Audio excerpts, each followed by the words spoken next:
It ain't about how hard you hit.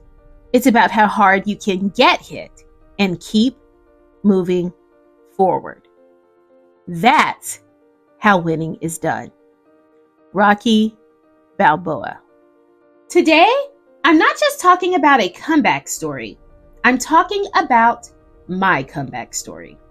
I'm talking about the battles, the failures, the moments where it seemed like life had taken everything from me. But more importantly, I'm talking about what it took to rise again. Because the comeback, that's personal. It's more than just bouncing back. It's about rebuilding yourself brick by brick, stronger than ever before.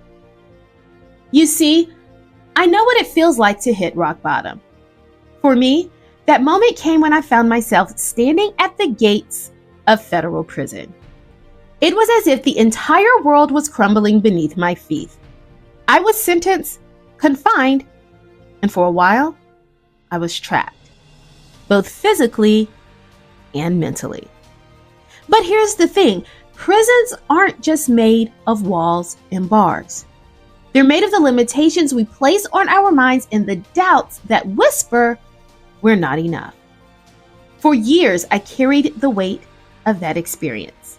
The shame, the guilt, the feeling that society would only ever see me for the worst moment of my life. But at some point, something inside me shifted. I realized that while I couldn't change what had happened, I had complete control over what would happen next. That's when I decided the comeback was going to be personal. While in prison, I had time to reflect, to dig deep, and to rediscover the power within me. I could have stayed stuck in bitterness or self-pity, but I chose a different path. I decided that my story wasn't over. I decided that my failure wasn't going to define me. It was going to fuel me. And I'm here today to tell you that same power exists inside each and every one of you. I started setting small goals for myself while I was confined. I read books, I wrote, I planned. I may have been physically imprisoned, but my mind was free. And that's the key. No matter what chains life throws on you, your mind is always your own. The decision to change, to grow, and to come back stronger starts in your head. It starts with the belief that your best days are still ahead. After I served my time, reintegrating into society wasn't easy. There were moments when I felt the weight of my past like a heavy burden, following me everywhere I went. People doubted me. Opportunities disappeared, and rebuilding my life seemed impossible.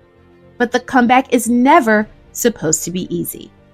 It's a test of your character, your resolve, and your willingness to fight for the life you know you deserve. One of the first steps in my comeback was deciding that I wasn't going to stay silent. My story, my pain, my experience, it all had value. I realized that there were people out there who needed to hear my journey, not just the victories, but the raw and real challenges. So I became a motivational speaker. I started sharing my truth, not as someone who had it all figured out, but as someone who had been through the fire and came out on the other side. Speaking wasn't just about inspiring others. It was also about healing myself. Every time I stood in front of an audience and told my story, I reclaimed a part of my life. I began to see my scars as symbols of resilience, not weakness. And each time I saw someone in the crowd resonate with my words, I knew I was on the right path. I wasn't just making a comeback for myself. I was making a comeback to lift others up too. But let's be clear.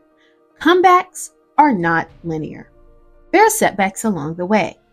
After I started speaking, there were still moments of doubt. I questioned whether I could ever be able to fully escape the shadow of my past. And just like you, I had to face rejection, judgment, and the opinions of others. But what I realized is this: no one can define your future except you. The only opinion that truly matters is the one you have of yourself. I wasn't just working to rebuild my professional life. The comeback was personal in my relationships too. My family had been with me through the storm. They felt the pain of my incarceration, the uncertainty of what our future would look like. But through love, through honesty, and through intentional action, I worked to repair and strengthen those bonds. The comeback wasn't just about me. It was about showing up for the people I love and proving that we could all rise together. That's what makes the comeback personal. It's not just about reclaiming your career or your success. It's about repairing the parts of your life that mean the most. Your relationships, your self-worth, your sense of purpose.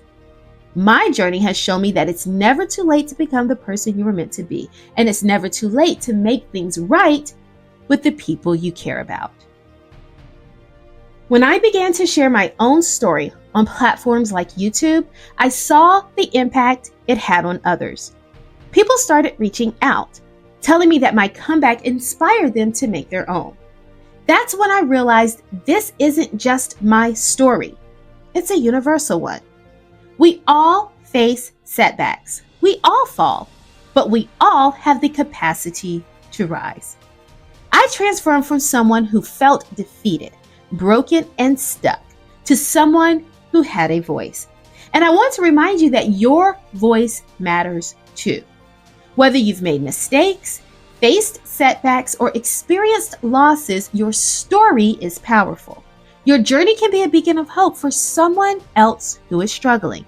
Never underestimate the value of your comeback. Professionally, my path wasn't a straight line to success either. I had to rebuild from scratch. I started over in a world that wasn't always kind to people with a record.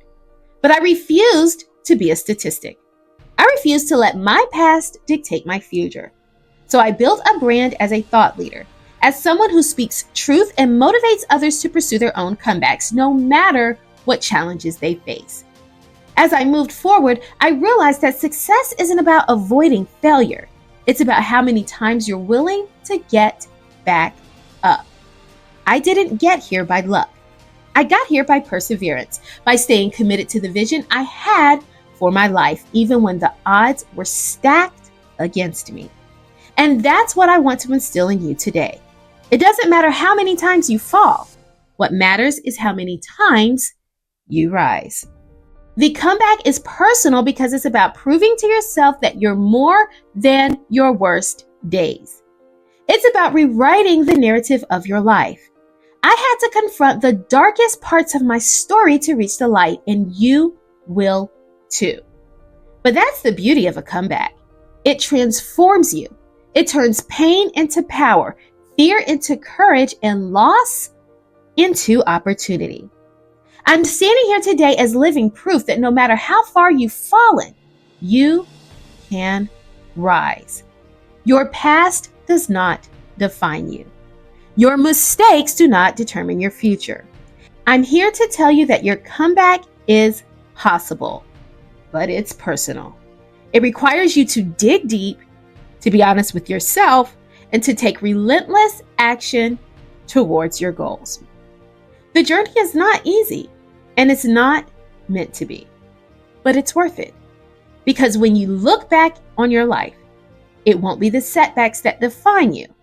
It will be how you rose above them. It will be the strength you found in yourself to overcome what others thought was impossible. That's what makes the comeback so powerful.